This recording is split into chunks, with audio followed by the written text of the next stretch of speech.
Kenapa sih Kak bus pariwisata ini masih menjadi pilihan utama? Apakah ada alasan khusus? Jadi fasilitasnya tuh di bus pariwisata tuh sekarang tuh udah lengkap. Walaupun perjalanan jauh, tapi itu tetap enak. Caranya gimana sih untuk tahu bis yang akan kita sewa atau yang akan kita naiki itu layak? Suatu kendaraan, dalam hal ini adalah bus pariwisata itu layak jalan atau tidak kan? Nah, bukan cuma sopir ataupun PO bus yang tanggung jawab, tapi kita juga sebagai penumpang harus ikut aware juga.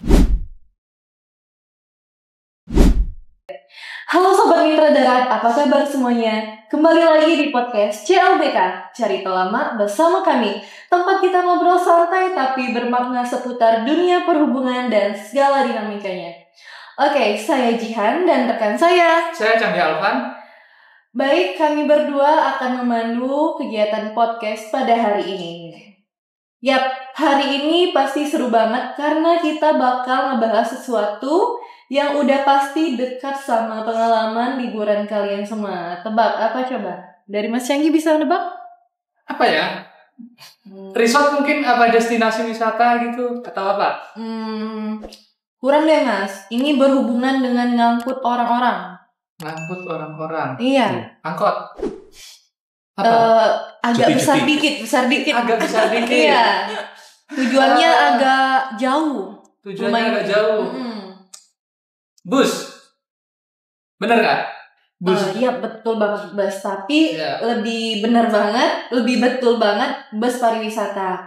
Nah, siapa sih yang nggak pernah naik bus pariwisata? Mungkin teman-teman semua mulai dari kegiatan study tour, jalan bersama teman-teman kantor, dan jalan bersama keluarga pasti pernah kan naik bus. Nah, jadi langsung saja teman-teman, hari ini kita sudah kedatangan dua tamu yang sangat istimewa nih. Ada Kak Azam dan Kak Nina. Selamat datang Kak. Selamat datang. Mungkin dari Kak Azam dan Kak Nina bisa memperkenalkan diri terlebih dahulu, biar teman-teman di rumah tidak penasaran siapa sih sebenarnya narasumber kita pada hari ini. Mungkin dari Kak Azam dulu ya. Boleh. Baik, selamat pagi teman-teman semua. Pagi. Perkenalkan, nama saya Azam. Saya merupakan staf dari seksi lalu lintas di BPTD kelas 2 Sumatera Barat. Saya asli orang Jawa. Dari Kabupaten Brebes, jadi mohon maaf bahasanya agak mendok ya. Untuk status saat ini saya sudah menikah dan punya anak satu. Alhamdulillah. Cewek apa cowok nih Mas? Cewek. Oh cewek. Berapa nih umurnya? 1 tahun. Oh 1 tahun. Brebes telur asinnya Mas. Oh iya. Bawang. Sama bawang. Udok kita. Tapi Mas Azam di sini bukan anak bawang kan? Oh bukan. Tapi jualan telur. Mantap. Sambil promosi. Terus untuk yang kakak yang cantik ini, tolong perkenalkan diri Kak. Perkenalkan, saya Nina Saraswati, saya penguji kendaraan bermotor, staf lalu lintas BPTD kelas 2 Sumatera Barat. Asal saya dari Solo. Dari Solo. Solo. Dekatnya Pak Jokowi. Oh iya, tetangga. Pernah ketemu nggak Kak sebelumnya sama Pak Jokowi? Sempet. Sebelum jadi presiden ya. Oke Kak, selamat datang di podcast CLBK, Cerita Lama bersama kami. Pokoknya enjoy aja ya Kak, jangan tegang-tegang nih Kak. Santai aja. Kita ngobrol santai. Nah, tapi maknanya maksudnya pesannya sampai ke teman-teman di santai rumah. Tapi sampai. Iya, benar. Jadi langsung saja ya. Mungkin kita back to the topic ya. Kita hari ini kan bahas bis pariwisata. Benar banget. Mungkin kita udah banyak mengenal macam-macam jenis bis ya. Entah itu bis yang di dalam trayek ataupun bis pariwisata. Nah, sebenarnya definisi dari bis pariwisata itu apa sih, Mas? Baik. Jadi kalau kita bicara tentang bis pariwisata, Mas, kita perlu tahu dulu, Mas, apa itu angkutan. Saya mengacu pada Peraturan Undang-Undang Nomor 22 Tahun 2009 tentang lalu lintas dan angkutan jalan, di mana pada peraturan tersebut menjelaskan bahwasanya untuk angkutan sendiri merupakan perpindahan suatu barang atau orang dari satu tempat ke tempat lain dengan menggunakan kendaraan di ruang lalu lintas jalan. Pada peraturan tersebut, Mas, itu dijelaskan bahwasanya untuk angkutan sendiri terbagi menjadi 2 jenis. Itu ada angkutan orang, seperti kita tahu ada seperti bis, lalu ada travel, terus ada yang namanya angkutan barang. Itu seperti ada dump truck, lalu ada pick up, tronton seperti itu kan. Nah, untuk angkutan orang sendiri itu terbagi menjadi 2, Mas. Itu ada angkutan orang dalam trayek dan angkutan orang tidak dalam trayek.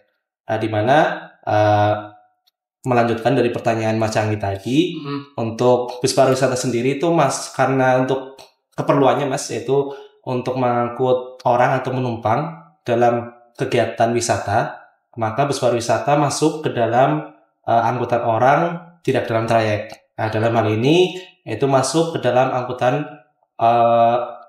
orang dengan keperluan untuk pariwisata, seperti itu, Mas.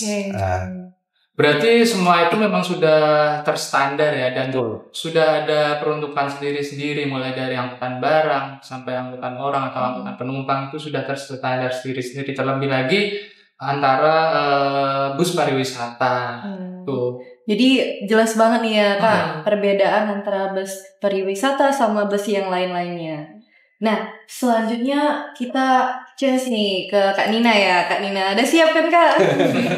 Jadi tadi tekan. Santai aja. Santai, relax, ambil nafas. Oke, pertanyaannya, kenapa sih Kak bus pariwisata ini masih menjadi pilihan utama? Apakah ada alasan khusus? Biar mungkin bisa dijelaskan secara singkat ya. Jadi bus pariwisata itu masih jadi pilihan utama ya. Yang pertama tuh karena nyaman. Jadi fasilitasnya tuh di bus pariwisata tuh sekarang tuh udah lengkap. Walaupun perjalanan jauh tapi itu tetap enak. Kemudian juga praktis. Jadi kita tuh bisa bareng-bareng tanpa menggunakan kendaraan yang banyak. Karena kan bus pariwisata bisa mengangkut banyak orang. Kemudian tuh yang ketiga tuh ada fleksibel. Jadi untuk rute dan jadwal keberangkatan itu bisa disesuaikan sama kebutuhan rombongan. Dan yang terakhir itu kebersamaan. Jadi untuk bersama-sama kayak penumpang tuh bisa berinteraksi, itu tuh bisa bareng-bareng. Oke, benar juga ya teman-teman. Kalau kita naik bus rame-rame mungkin rasanya lebih seru nih. Apalagi bisa nyanyi bareng kan. Biasanya di bus pariwisata itu ada untuk karaokean gak sih Kak? Lagi pas kalau kita mau liburan gitu ya. Benar-benar foto-foto mungkin bisa bikin vlog buat konten di TikTok ya nggak sih? Bahkan di pariwisata sekarang itu banyak yang dilengkapi itu lampu disco. Jadi kita bisa party sambil jalan-jalan gitu.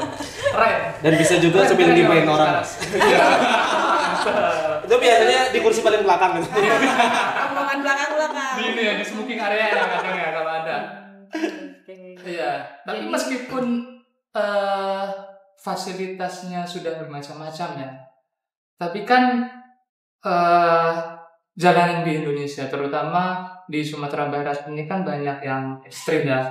Otomatis bis pariwisata ini butuh kondisi yang prima untuk mengantarkan penumpang dengan selamat, baik itu pergi sampai pulang. Nah, caranya gimana sih untuk tahu bis yang akan kita sewa atau yang akan kita naiki itu layak gitu Mas? Apakah ada cara-cara yang bisa penumpang itu bisa lihat sendiri atau gimana? Jadi untuk gimana sih cara kita tahu ya suatu kendaraan, dalam hal ini adalah bus pariwisata itu layak jalan atau tidak kan? Di sini saya akan membagi ada 2 cara. Ada 2 cara, baik untuk teman-teman juga nanti bisa sambil didengarkan. Jadi cara pertama kita bisa melakukan yang namanya pre-trip inspection. Nah itu bisa teman-teman lakukan juga selain ketika kita akan menaiki sebuah bus pariwisata, juga bisa kita gunakan saat kita akan berkendara dengan kendaraan pribadi. Jadi untuk pre-trip inspection sendiri merupakan pemeriksaan pada kendaraan sebelum melakukan perjalanan. Kalau teman-teman bertanya nih, kita kan nggak punya kompetensinya, terus gimana sih cara melakukan pemeriksaan itu padahal kita nggak punya kompetensinya dan nggak pernah melakukan.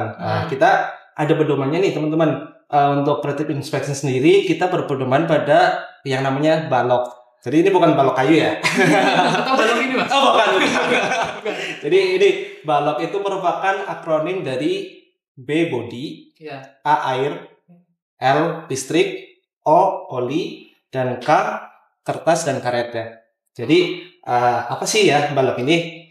B pertama body. Jadi teman-teman perlu mengecek bodi kendaraan yang akan kita gunakan. Dicek keliling dari kendaraan apakah ada kerusakan atau ada komponen yang hilang. Kan kita perlu waspada nih.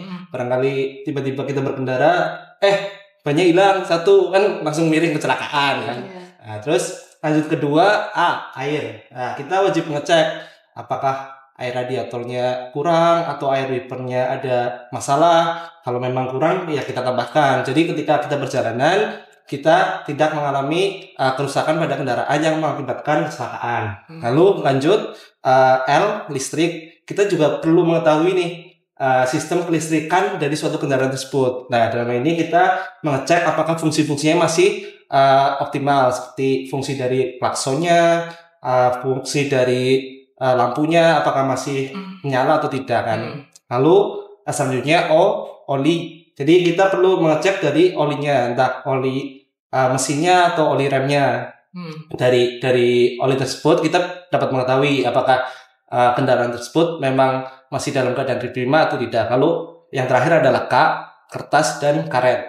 Kertas maksudnya adalah dokumen-dokumen yang diperlukan dalam kendaraan tersebut, seperti untuk pengemudinya ada SIM, lalu untuk dokumen kendaraannya ada STNK, hasil uji berkala, atau mungkin di sini ada kartu pengawasan atau kartu trayek ya.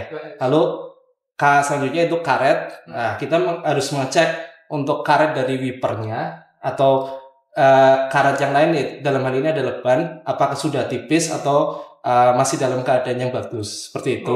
Untuk ini untuk langkah yang pertama nih. Nah, kadang-kadang kita males nih. Kita nggak tahu kompeten, nggak pernah laksanain ini, kita nggak tahu ukurannya kayak gimana. Nah, kita dari Kementerian Perhubungan Mas sudah menyediakan aplikasi yang namanya aplikasi Mitra Darat. Di mana dalam aplikasi ini kita sebagai pengguna dari kendaraan hanya menyantumkan plat nomor dari kendaraannya tersebut. Jadi dari plat nomor yang sudah disubmit, nanti akan keluar nih status izin angkutannya seperti apa, lalu hasil uji berkalanya seperti apa. Jadi kita sebagai pengguna ya dapat merasa aman lah bahwa kendaraan yang kita akan naik ini untuk melakukan perjalanan dalam keadaan lain, seperti itu. Ya dari langkah itu ya menurut saya sudah cukup untuk meminimalisir dalam kecelakaan. Seperti itu Mas. Mantap ya penjelasannya ya, lengkap banget. Memang sebagai konsumen tuh kita juga harus proaktif sih, karena itu juga hak kita kan untuk mendapatkan pelayanan yang prima, terus kita bisa selamat sampai tujuan ataupun sampai kembali lagi gitu. Dan ya seharusnya para operator pun juga harus terbuka kalau memang bisnya itu bisa dipercaya untuk mengangkut penumpang, ya harus terbuka gitu sih. Keren banget sih. Keren ya. Penjelasan dari jelas banget sendiri. Jelas banget. Jadi kita sebagai penumpang pun bisa cek sendiri ya Kak lewat aplikasi Mitra Darat tadi. Nah, bukan cuma sopir ataupun PO bus yang tanggung jawab, tapi kita juga sebagai penumpang harus ikut aware juga ya Mas. Oke. Nah, sering dengar istilah ramcek ya kalau pas naik bus nih. Mungkin teman-teman di rumah belum tahu apa itu ramcek. Mungkin udah ada beberapa yang tahu, ada juga belum banyak yang tahu. Mungkin dari Kak Nina sendiri bisa dijelaskan Kak apa itu ramcek? Jadi gini, oke kita bahas ya berdasarkan peraturan Direktorat Jenderal Perhubungan Darat nomor SK 5637 tahun 2017 tentang inspeksi keselamatan lalu lintas dan angkutan jalan. Ramcek itu adalah kegiatan pemeriksaan fisik kendaraan bermotor dilakukan oleh penguji kendaraan bermotor yang memiliki sertifikat kompetensi untuk memastikan kendaraan tersebut memenuhi persyaratan layak jalan dan sesuai keselamatan di jalan. Oh, jadi ramcek ini ya Kak, kayak pemeriksaan kesehatan kendaraan gak sih?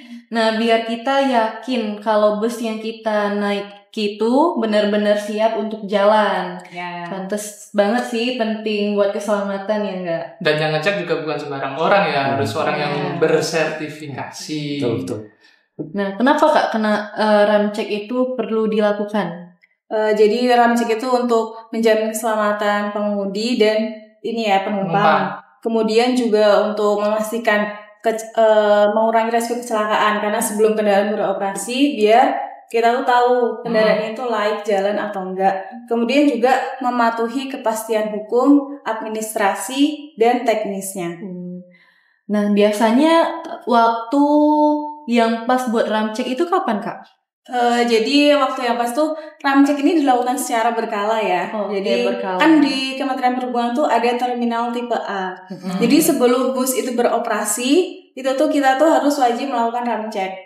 Biar bus itu sebelum berangkat tuh memastikan persyaratan teknis dan layak jalannya. Mungkin kemudian juga untuk ini event-event. Kemudian untuk event ini juga misalkan untuk Nataru atau Anglep itu sering dilakukannya rem cek. Oke. Mungkin dari proses rem ceknya sendiri kan ada tahap-tahapannya nih kan Kak. Mungkin bisa dijelaskan proses rem cek sendiri. Jadi untuk proses rem cek ini dibagi menjadi dua, kita memeriksa persyaratan teknis. Kemudian dan administrasi ya. Administrasi ini kita nanti tuh ngecek seperti SIM, kemudian STNK, kemudian kartu ujikir. Ujikirnya itu sudah diuji atau belum, itu setiap 6 bulan sekali. Kemudian juga KPS. Kemudian untuk persyaratan teknisnya itu kita tuh ngecek seperti rem, kemudian mesin-mesin, kemudian wiper, kaca-kaca, sabuk pengaman. Kemudian juga untuk penunjang keselamatan seperti APAR, alat pemecah kaca. Kemudian untuk selanjutnya tuh segitiga pengaman. Jadi sebenarnya nggak jauh kayak yang dijelasin Mas Ajam di awal tadi ya. Cuman ini yang mengecek itu memang orang yang sudah profesional atau yang sudah bersertifikasi. Itu ya. Oke. Mau nanya lagi nih Kak. Nah misalnya pas rem cek ditemukan hal-hal yang nggak diinginkan kan Kak.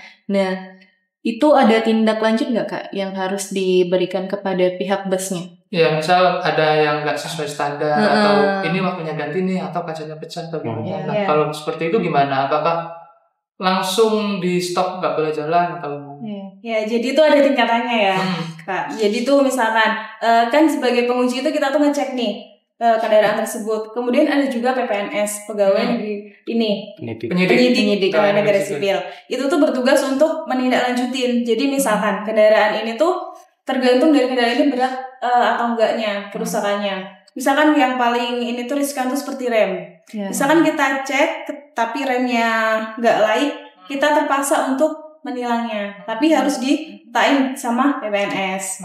Tapi ketika kayak misalkan ban juga itu sangat bahaya ya, ban sama rem.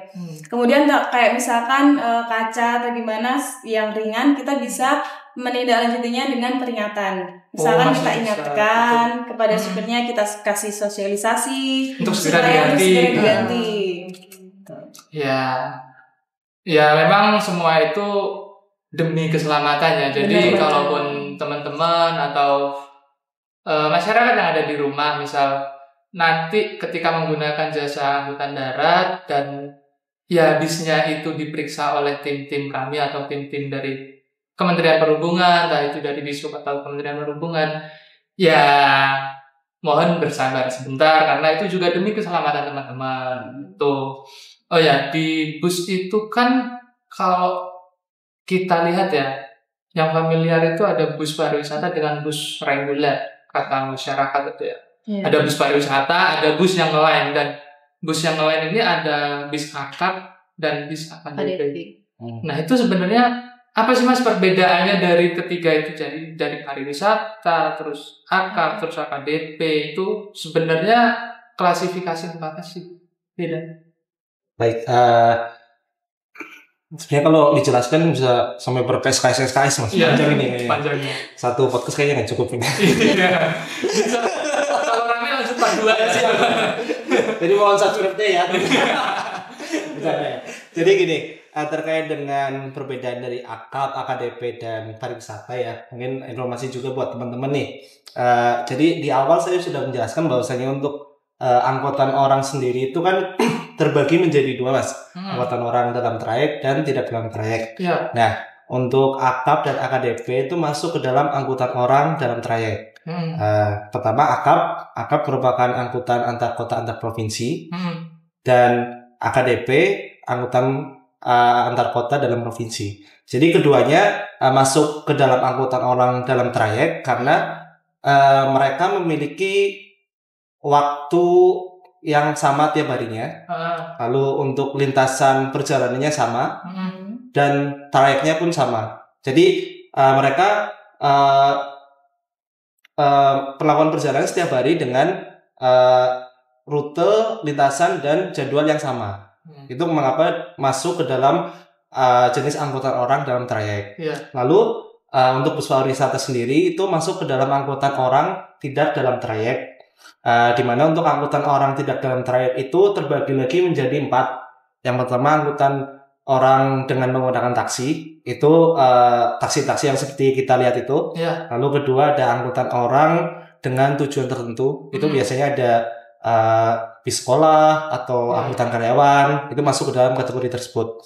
Lalu ada angkutan orang di kawasan tertentu. Nah, angkutan orang di kawasan tertentu itu seperti yang sering kita lihat di bandara, itu ada mobil golf yang buat ngangkut penumpang, itu masuk ke dalam angkutan orang di kawasan tertentu. Nah, untuk bus pariwisata sendiri karena emang kegunaannya untuk mengangkut orang dalam kegiatan wisata, maka masuk dalam kategori angkutan orang dengan keperluan pariwisata. Seperti itu, Mas. Perbedaannya seperti itu. Jadi untuk teman-teman jangan disamakan ya. Semua bis itu ada kategorinya masing-masing. Mungkin itu, Mas. Ya, jadi jangan pakai bis AKAP atau bis AKDP buat wisata ya, teman-teman. Jadi jangan tergiur dengan harga murah, tapi secara izin operasional itu menyimpang gitu. Jadi nanti dampaknya bisa kemana-mana nih. Ya termasuk mungkin bisa ini juga ya, Mas, dampaknya ke klaim asuransi juga ya kalau misal kita menggunakan bis yang tidak sesuai dengan peruntukan gitu.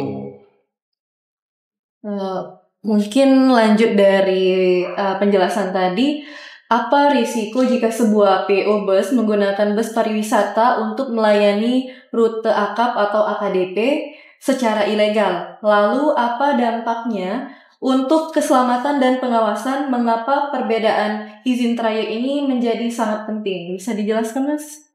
Baik, terkait dengan resikonya sendiri, tentunya sangat beresiko ya teman-teman, karena untuk peruntukannya jelas sudah berbeda. Untuk AKAP dan AKDP itu memang digunakan untuk kegiatan sehari-hari. Sedangkan untuk pariwisata tersebut hanya di event-event tertentu. Dalam hal ini adalah kegiatan pariwisata. Jadi ya secara peruntukan sudah berbeda. Ketika digunakan pun apabila misalnya AKAP menggunakan bis pariwisata yang diperuntukannya hanya di event tertentu, otomatis hal ini sangat membahayakan.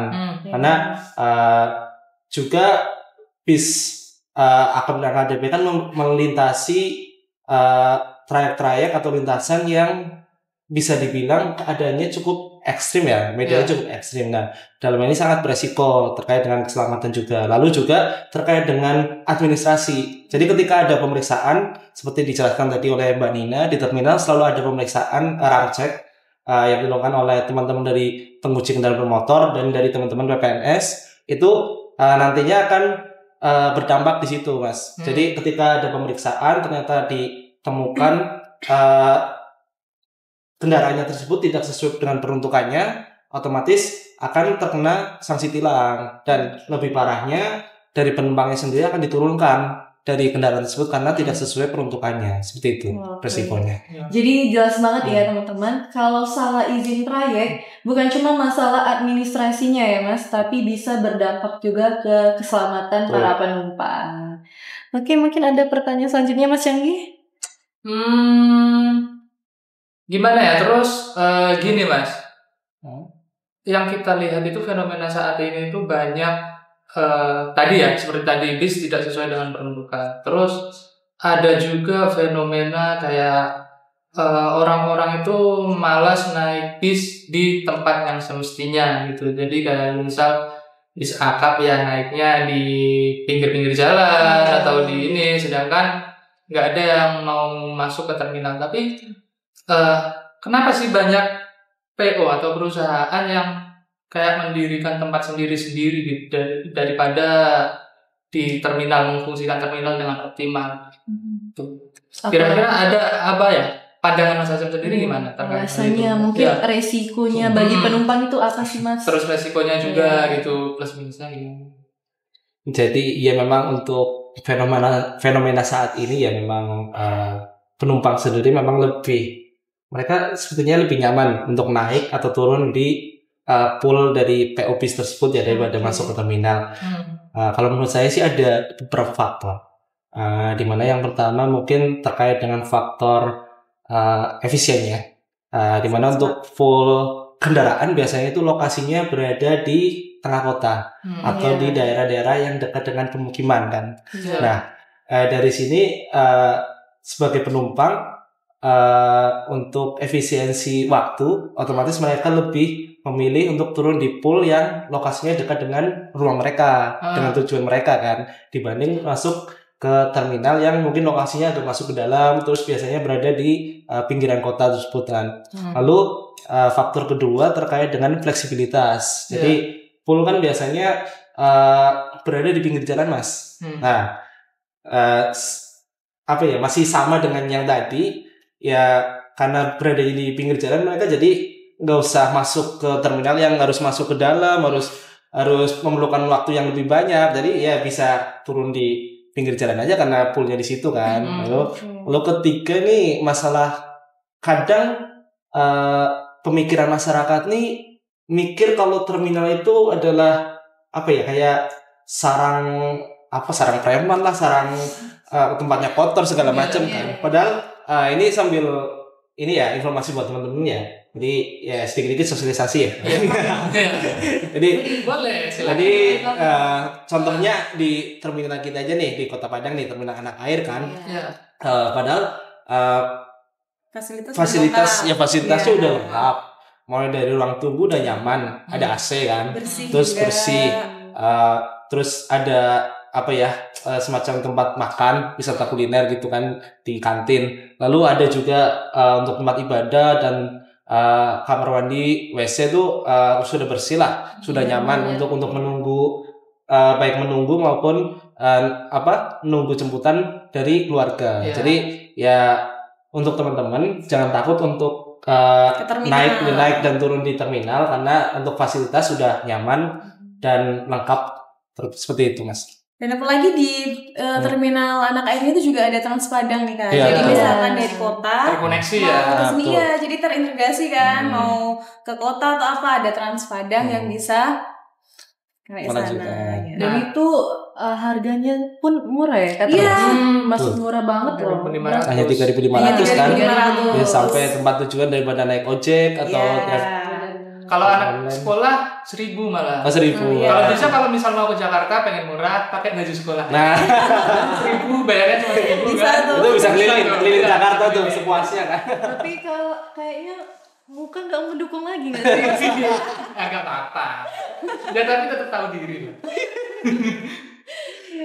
Jadi ini menarik ya sebenarnya, mengutip dari Mas Azam tadi, banyak masyarakat itu yang masih ragu datang ke terminal, padahal terutama kalau masalah calo ya, mungkin sampai sekarang itu masih jadi trust issue tersendiri di masyarakat. Sebenarnya gini ya teman-teman, kalau masalah calo itu hampir semua PO sekarang itu udah membuka penjualan online, dan itu sudah mempersempit ruang untuk calo itu sendiri. Jadi ya gak usah takut, kalian bisa pesen tiket sambil rebahan di rumah, tapi naiknya tetap di terminal gitu, karena terminal ini banyak sekali kegunaannya, banyak sekali kelebihannya, banyak sekali manfaatnya. Terlebih lagi, tadi kita balik lagi ke Mbak Nina, di terminal itu petugas kita juga mengecek. Jadi teman-teman bisa lihat sendiri nih, bis yang saya naiki udah lulus belumnya, udah dinyatakan layak belumnya sama petugas, seperti itu. Betul Mas. Betul banget. Kayaknya penjelasan dari Mas Canggi itu gimana ya? Kelengkapan ya, terlalu lengkap. Lengkap banget pokoknya. Iya. Mending jadi narasumber Mas, tukar sama. Nanti aja, nanti ada sendiri saya. Siap. Oke. Nah, pertanyaan untuk Kak Nina nih. Nah, selain sopir atau pihak bus dan perusahaan bus itu sendiri, penumpang juga punya peran dalam keselamatan nih. Bisa dijelasin apa peran kita sebagai penumpang dalam menjaga keselamatan di bus, Kak? Jadi sebagai penumpang kita tuh juga harus cerdas ya teman-teman. Yang pertama tuh memilih bus yang layak. Tadi kan udah dijelasin nih sama Kak Azam terkait mitra darat. Jadi kita tuh mitra darat tuh bisa diunduh di HP kita. Jadi kita bisa ngecek dulu bis ini tuh layak atau enggaknya tuh di aplikasi mitra darat. Tinggal masukin nomor kendaraannya, kemudian kita nanti bisa ngecek, oh ini masih udah diuji kir atau belum, kemudian lagi jalan atau enggak. Di situ udah lengkap banget aplikasinya mitra darat. Kemudian kita juga menggunakan fasilitas keselamatan. Jadi kita jangan lupa juga pakai sabuk keselamatan berkendara. Kemudian melaporkan hal-hal yang berbahaya. Misalnya nih, supir mengantuk atau ketika dia ugal-ugalan, kita bisa melaporkannya kepada petugas atau kru yang ada di sana. Oke, bener banget penjelasan dari Kak Nina tadi ya. Mungkin dari hal-hal yang kecil, pakai sabuk pengaman atau nggak bikin gaduh di dalam bus itu ternyata berdampak besar ya Kak ya. Jadi kita juga harus ikut bertanggung jawab. Sama tambahan mungkin Mbak Jian. Boleh. Terkait dengan apa yang disampaikan Mbak Nina tadi kan melaporkan hal yang berbahaya ya Mbak ya. Jadi ini informasi nih teman-teman nih. Untuk yang naik angkutan umum, kalau pertama ya jangan terlalu sering ngajak supirnya ngobrol. Karena berkendara itu membutuhkan fokus dan konsentrasi yang tinggi. Jadi kalau kadang kan mikirnya gini Mas, wah supir kelihatan ngantuk, kita ajak ngobrol lah biar nggak ngantuk kan. Ya kalau supirnya kelihatan ngantuk, suruh dia istirahat, menepi, jangan malah diajak ngobrol. Itu yang ada udah ngantuk, iya konsentrasinya turun juga, malah meningkatkan resiko kecelakaan seperti itu. Dan belum tentu juga supirnya itu sefrekuensi dengan Anda. Jangan kemudian duluan. Jadi udah kita lakuin apa yang seharusnya kita lakuin aja gitu. Oke, dari pertanyaan-pertanyaan tadi ini yang terakhir ya mungkin dari Kak Azam dan Kak Nina, adakah pesan khusus bagi pengguna jasa dan para penyedia jasa terkait pemastian kendaraan kita siap digunakan pada saat berpergian? Mungkin dari Kak Azam dulu ya. Terkait dengan pesan-pesan terakhir ya. Mungkin dari saya gini, kita tahu untuk keselamatan transportasi mungkin secara aturan itu sudah diatur ya Mas ya, wewenang siapa gitu kan. Tapi keselamatan transportasi jalan dalam hal ini bukan hanya wewenang dari lembaga tertentu seperti Kementerian Perhubungan atau mungkin kepolisian atau pemerintah, dan ini pemerintah pusat maupun daerah. Tapi keselamatan transportasi jalan itu merupakan tanggung jawab kita semua sebagai masyarakat dalam meningkatkan keselamatan. Oleh karena itu, kami berpesan untuk teman-teman semua, marilah kita bersama-sama untuk saling bahu-membahu dalam mewujudkan keselamatan transportasi jalan. Karena untuk keselamatan sendiri, Mas, itu kalau menurut saya ini keselamatan bukan suatu kebetulan, tapi benar-benar sesuatu yang bisa dirancang dengan matang di setiap detailnya seperti itu. Seperti pengecekan bisa lewat tadi aplikasi mitra darat, atau ketika kita berkendara jangan mengganggu konsentrasi dari pengemudinya seperti itu, Mas. Mungkin dari saya seperti itu. Oke, mungkin ada tambahan dari Kak Nina. Oh iya, menambahkan dari Kak tadi, jadi kita sebagai pengguna jasa, kita tuh juga harus cerdas ya dalam memilih bus. Jangan milih bus hanya karena cepat dan murah, tapi kita juga harus memastikan kendaraan tersebut telah layak jalan atau enggak. Jadi keselamatan itu ada di tangan kita bersama. Oke, terima kasih untuk Kak Azam dan Kak Nina, ilmunya sangat bermanfaat bagi kita semua. Sangat bermanfaat, sangat lengkap nih. Jadi kita bisa berwisata, jalan-jalan sama teman-teman, selain ceria, tapi kita juga tetap memperhatikan dengan keselamatan, berkendara selama di jalan, baik itu menuju ke tujuan ataupun kita kembali ke rumah masing-masing. Tuh. Oke. Nah, buat teman-teman, kalau kalian pernah lihat atau ngalamin ramcek pada saat traveling nih, boleh banget ceritain pengalamannya di kolom komentar kita. Oke? Terus jangan lupa share podcast ini ke teman-teman kalian yang ada di rumah atau ke keluarga kalian. Jangan lupa subscribe untuk meramaikan sosial media kami. Dan tunggu podcast selanjutnya. Oke teman-teman, sekian podcast pada hari ini. Saya Jihan dan rekan saya Canggi Alvan. Jumpa lagi di podcast CLBK selanjutnya. Cerita lama bersama kami. Yeay. Dadah dulu kan. Dadah.